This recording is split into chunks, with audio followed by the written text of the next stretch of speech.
यदि बक्सर के बाहर के लोग कोई चुनाव लड़ेंगे तो विश्वामित्र सिन्हा के खिलाफ उसके लड़ेगी। बाहरी की वजह से बक्सर का ये हाल हो गया, चरगाह बन गया। जब छपरा को मिल सकता है, पूर्णिया को मिल सकता है, तो बक्सर का क्यों नहीं मिल सकता है। बक्सर बिहार का सबसे सुंदर टूरिज्म का जगह है, आध्यात्मिक। तो उसमें एयरपोर्ट मांगना कोई नाजायज है? जायज है ना।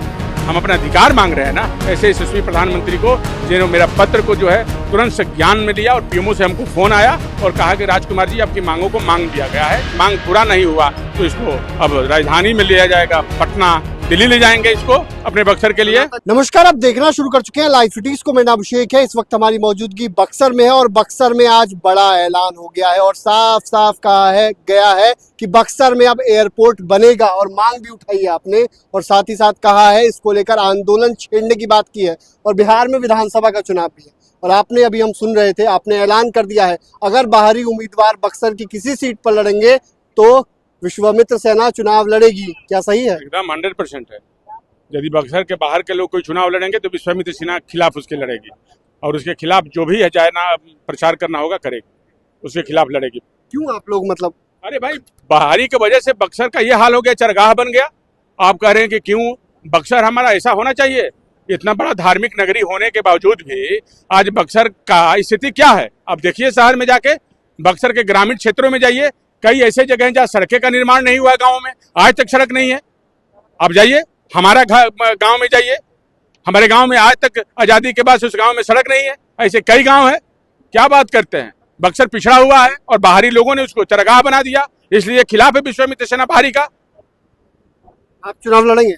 क्या आप चुनाव लड़ेंगे? भाई, अभी तक आपको नहीं समझ में आया कि अभी हमारा चुनाव की स्थिति अभी नहीं है, हमारा कोई चुनाव अभी नहीं लड़ना है। अभी हम बक्सर की लड़ाई लड़ रहे हैं। कुछ विरोधी कह रहे हैं कि चुनाव लड़ना है इसलिए आप बक्सर में। अरे भाई, जो विरोधी को कहना है कहने दीजिए ना, हमारे साथ तो जनता खड़ी है बक्सर की। पीएम मोदी ने भी आपकी बात मान ली ना। तो पीएम मोदी ने बक्सर की बात मानी है, बक्सर उपेक्षित रहा। तो आप ही ने लिखा था। हाँ, हमने ही लिखा था, लेकिन विश्वामित्र की धरती है। प्रधानमंत्री जी को लगा कि बक्सर सनातन संस्कृति की सबसे बड़ी धरोहर है और बक्सर उपेक्षित है, इसलिए प्रधानमंत्री जी ने बक्सर की जनता का सम्मान किया और विश्वामित्र सेना का सम्मान किया। उनको हमेशा हम जो है धन्यवाद देते हैं, ऐसे यशस्वी प्रधानमंत्री को जिन्होंने मेरा पत्र को जो है तुरंत संज्ञान में लिया और पीएमओ से हमको फोन आया और कहा कि राजकुमार जी आपकी मांगों को मांग दिया गया है, जिसका देन है कि विश्वामित्र पार्क का शिलान्यास हुआ, कॉरिडोर भी बनेगा। एयरपोर्ट की आप मांग कर रहे हैं। बिहार के कई जिलों में एयरपोर्ट को लेकर ऐलान किया गया है, बिहार सरकार ने एक बड़ा फैसला लिया था, लेकिन बक्सर को लेकर तो अब यही तो कह रहे हैं कि जब छपरा को मिल सकता है, पूर्णिया को मिल सकता है, तो बक्सर का क्यों नहीं मिल सकता है। बक्सर बिहार का सबसे सुंदर टूरिज्म का जगह है, आध्यात्मिक। जो भगवान राम को मर्यादा पुरुषोत्तम बनाने वाला ये धरती है, जहां रामायण नहीं अधूरा है बक्सर के बिना, इतिहास गवाह है। सारे ऋषियों का भी जन्म स्थान जो है बक्सर है। रक्षाबंधन भी यही हुआ, जहां वामन अवतार हुआ, जहां च्यवनप्राश दुनिया खाती है, वो बक्सर की धरती है। आप कह रहे हैं कि उसमें एयरपोर्ट मांगना कोई नाजायज है? जायज है ना। हम अपना अधिकार मांग रहे हैं ना। आज बक्सर गंगा के किनारे बसने वाला सबसे सुंदर जगह है, लेकिन बक्सर को वो जगह नहीं मिला, वो अपना गरिमा नहीं मिली, तो विश्वामित्र सेना खड़ी है, उसके खिलाफ लड़ रही है। हम लोग बक्सर के सम्मान के लिए, सनातन संस्कृति के उत्थान के लिए लड़ रहे हैं। आज चर्चा हो रही है कि बक्सर की भी एक पहचान है। पहले तो लोग भूल गए थे बक्सर की पहचान बक्सर को भाई कोई पहले जानता ही नहीं था, बस बक्सर के लोग ही बक्सर को जानते थे। इसलिए कि बक्सर के लोग जो भी यहाँ नेतृत्व करने वाले लोग आए तो बक्सर को केवल चरगाह बनाए, बक्सर के बारे में कभी नहीं किए कि बक्सर के किस चीज़ के लिए जाना जाता है। धार्मिक नगरी का ना प्रचार हुआ ना प्रसार हुआ। ये तो आप लोग मीडिया बंधु और हमारा जो है एक प्रयास रहा कि जिसके वजह से आज बक्सर को एक भारत में एक स्थान मिला, एक मान सम्मान मिला। आज उसका देन है कि हर जगह सनातनमय बक्सर हो गया है और हर आदमी को मजबूर होकर विश्वामित्र का नाम लेना पड़ रहा है, बक्सर की धरती का और बक्सर के धर्म नगरी को बारे में सबको चर्चा करना पड़ रहा है। एक नारा आप सुबह से शुरू से दे रहे हैं, मतलब जब से आपने आंदोलन छेड़ा तब से आप नारा दे रहे हैं, मथुरा काशी तो झांकी है, बक्सर अभी बाकी है। तो मथुरा काशी से पुराना इतिहास बक्सर का है ना भाई, तो सबका डेवलपमेंट हो गया तो बक्सर का होना जरूरी है, इसलिए अभी बक्सर बाकी है। बक्सर का है मतलब हाँ, ये तो झांकी है, बक्सर अभी बाकी है। तो जब तक बक्सर बाकी हो जाएगा तो पूर्ण हो जाएगा सनातन का। जब तक बक्सर का सनातन संस्कृति का धरोहर को विकसित नहीं किया गया तो सनातन पूर्ण नहीं है। अभी आपने ये भी कहा आगे से दूसरे मोर्चे पर लड़ाई लड़ी जाएगी। हाँ, एकदम लड़ी जाएगी। कहे से कि बक्सर सनातन संस्कृति का धरोहर है। यदि ये मांग पूरा नहीं हुआ तो इसको अब राजधानी में लिया जाएगा, पटना, दिल्ली ले जाएंगे इसको अपने बक्सर के लिए। सनातन जग गए हैं। सनातन पूरा यज्ञ है, देख नहीं रहे हैं?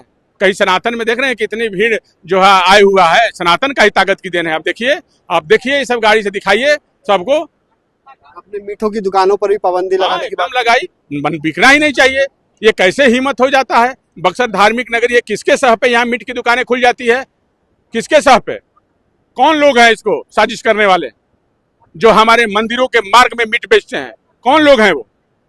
आगे भी लड़ाई जारी रहेगी। अरे लड़ाई जारी है, जारी रहेगी और आने वाले समय तक रहेगी। हम रहें न रहें, आने वाला सो जो विश्वामित्र सेना का होगा और विश्वामित्र सेना का वो चलाएगा। और विश्वामित्र सेना आने वाले समय में हिंदुस्तान का सबसे सनातन संस्कृति का सबसे ताकतवर संगठन के रूप में जाना जाएगा। इसलिए कि विश्वामित्र जी का भगवान का जो है राम का आशीर्वाद है और महर्षि विश्वामित्र जी का कृपा है। लेकिन बाहरी खदेड़ों का अभियान शुरू एकदम तो कब से चालू है, बोर्ड लग गया है बक्सर के अंदर कि बाहरी का एंट्री जो है बंद है। बंद है। हाँ आप देख रहे हैं बाहरी का एंट्री बंद है। इसी को लेकर आपको बता दें कि राजकुमार चौबे थे, राष्ट्रीय संयोजक हैं और विश्वामित्र सेना की ओर से आज इसी मैदान में बड़ा कार्यक्रम किया गया था। आप देख सकते हैं कार्यक्रम समाप्त हुआ है, उसके बाद भी हजारों की भीड़ है यहाँ और ऐलान हुआ है अगर बाहरी उम्मीदवार किसी पार्टी ने दिया तो खिलाफ में लड़ेंगे। का जो आयोजन हो रहा है ये पहली बार नहीं हो रहा है।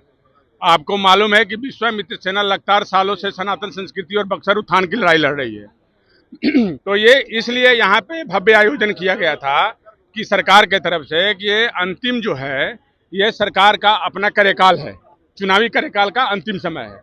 हमारे बक्सर को क्या मिला और क्या मिलने वाला है अभी 1 से 2 दिनों में, कहीं से 1-2 दिन बाद आचार संहिता लग जाएगा। तो हम बक्सर का जो मांग रखे हैं कि विकसित बक्सर बनाने के लिए, महर्षि विश्वामित्र कॉरिडोर बनाने के लिए, उसके लिए क्या हुआ? बक्सर में एयरपोर्ट नहीं बन रहा है, उसके लिए क्या हुआ? और आज जो है हमारा वामन अवतार जो है, भगवान वामन जेल में कैद हैं, उनका क्या हुआ? उनके लिए आप क्या कर रहे हैं? आप हमारे बक्सर के इतिहास में जो सबसे बड़ा सनातन संस्कृति का सबसे बड़ा धरोहर और जगह है, उसके लिए आप क्या किए हैं? अभी तक क्या कर रहे हैं?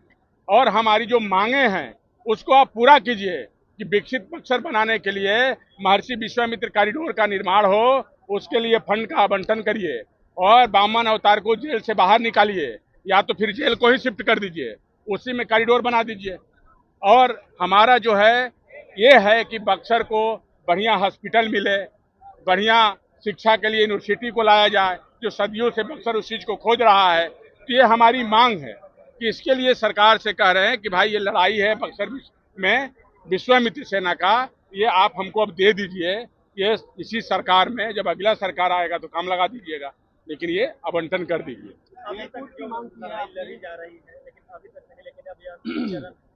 हाँ, फिर आंदोलन होगा, जिसे करे कार्यक्रम होगा, आंदोलन होगा। रुकने वाला थोड़ा है विश्वामित्र सेना का कार्यक्रम। अब तो ये लगातार चलेगा, ये रुकने वाला थोड़े कार्यक्रम है। ये तो लगातार चलेगा, लगातार सालों से चल रहा है, आंदोलन का रूप लेगा। अब तो इसका रूप और बड़ा होगा।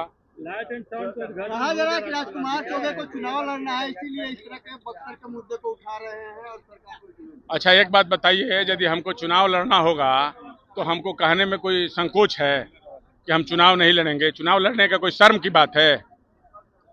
आप बताइए कि यदि हमको चुनाव लड़ना होगा तो ये कोई शर्म की बात है कि चुपके हम करेंगे कि नहीं? ये प्रोग्राम कर रहे हैं, हम बक्सर के लोगों को जगा रहे हैं, अपने बक्सर को सनातन संस्कृति की लड़ाई लड़ रहे हैं। हमारे लिए चुनाव बक्सर की जनता है जो मेरे साथ इतनी खड़ी है। जब चाहे चुनाव लड़ सकते हैं, मेरी इतनी क्षमता है और इतनी ताकत है हमारे अंदर, कहीं से चुनाव लड़ सकते हैं, ये जान लीजिए। लाइट एंड साउंड का तो उद्घाटन हो गया। तो ये लाइट एंड साउंड का उद्घाटन हो गया कि जब आप लोगों को मालूम है कि जब आप लोगों के सामने प्रेस वार्ता किए थे उसमें हमने इसका मुद्दा उठाया था, तो आनंद फानंद में शायद कल हुआ है उद्घाटन। अरे तो विश्वामित्र सेना बक्सर की जनता खुश है, हम तो बक्सर की जनता के लिए लड़ाई है। व्यक्तिगत राजकुमार चौबे खुश होने से क्या, बक्सर की जनता खुश हो रही है कि विश्वामित्र सेना बक्सर के लड़ाई लड़ रही है।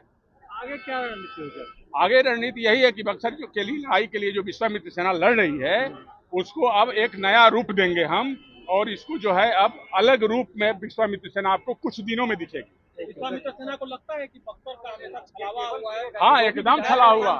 अरे भाई सालों से छला हुआ है, बाहरी आके बक्सर को बर्बाद कर दिए, बक्सर को चरगाह बना दिए, नहीं तो अब तक बक्सर विकसित हो गया होता।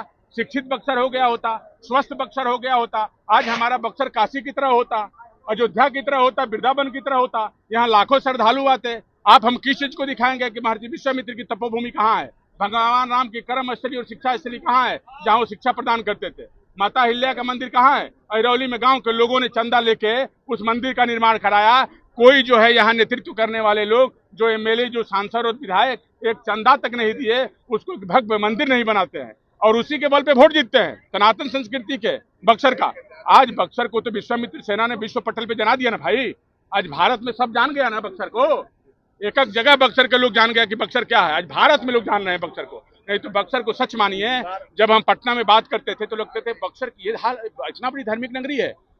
आज बक्सर के बारे में लोग सर्च कर रहे हैं, आज बक्सर के बारे में जानने का प्रयास कर रहे हैं। लोग बक्सर के लोगों को फोन कर रहे हैं कि बक्सर कितनी बड़ी आध्यात्मिक जगह है। इस बार अगर फिर विधानसभा चुनाव में अगर बाहरी लोग आएंगे तो क्या? विश्वामित्र सेना खुल के उसके खिलाफ लड़ेगी और हर विधानसभा में लड़ेगी। ये जान लीजिएगा, यदि बाहरी चुनाव लड़ा तो ये हम जो कहते हैं वो करते हैं, इस बात को समझिएगा। और आप लोग आज तक देखे हुए हैं कि जो जो हमने कहा है वो किया है, कभी हम पीछे नहीं हटे हैं।